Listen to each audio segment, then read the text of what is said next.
রহমতুল্লাহি ওয়া বারাকাতুহু। বিসমিল্লাহির রহমানির রহিম। প্রশংসা পরম করুণাময় আল্লাহ পাকের জন্য শতকোটি দরুদ ও সালাম বর্ষিত হোক আমাদের প্রিয় নবী প্রতি আমরা সকলেই বলি সাল্লাল্লাহু আলাইহি ওয়াসাল্লাম।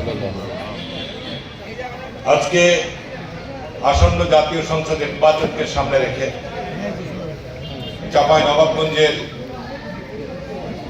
ব্যবসায়ী এবং শিল্পপতিদের সঙ্গে নিয়ে যে মত বিনিময় সভার আয়োজন করা হয়েছে, মত বিনিময় সভার সম্মানিত সভাপতি চাঁপাইনবাবগঞ্জ চেম্বার অফ কমার্সের সভাপতি আব্দুল ওয়াহেদ, এখানে উপস্থিত আছেন আমাদের পৌর উপজেলার সাবেক চেয়ারম্যান রশিকুল ইসলাম, আমাদের পৌর নেতা সাবেক উপজেলা পরিষদের ভাইস চেয়ারম্যান নজরুল ইসলাম সহ শিল্পপতি এবং ব্যবসায়ীবৃন্দ।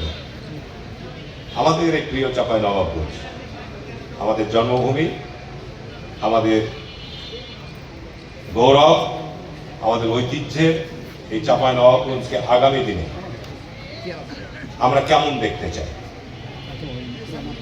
আমাদের আগামী দিনে চাঁপাইনবাবগঞ্জের ব্যবসা বাণিজ্যের ক্ষেত্রে আমাদের উদ্দেশ্য লক্ষ্য কি, আমরা আগামী দিনে চাঁপাইনবাবগঞ্জের যে সমস্ত আমাদের সংকট,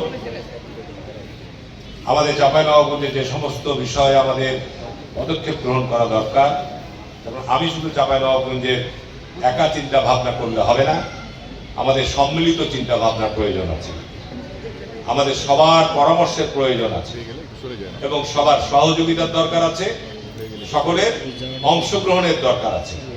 তাহলে আমরা চাঁপাইনবাবগঞ্জকে আমরা সুন্দর করতে পারবো, চাঁপাইনবাবগঞ্জকে আমরা আমাদের আকাঙ্ক্ষিত আমাদের গৌরবান্বিত জায়গায় আমরা নিয়ে যেতে পারবো ইনশাআল্লাহ।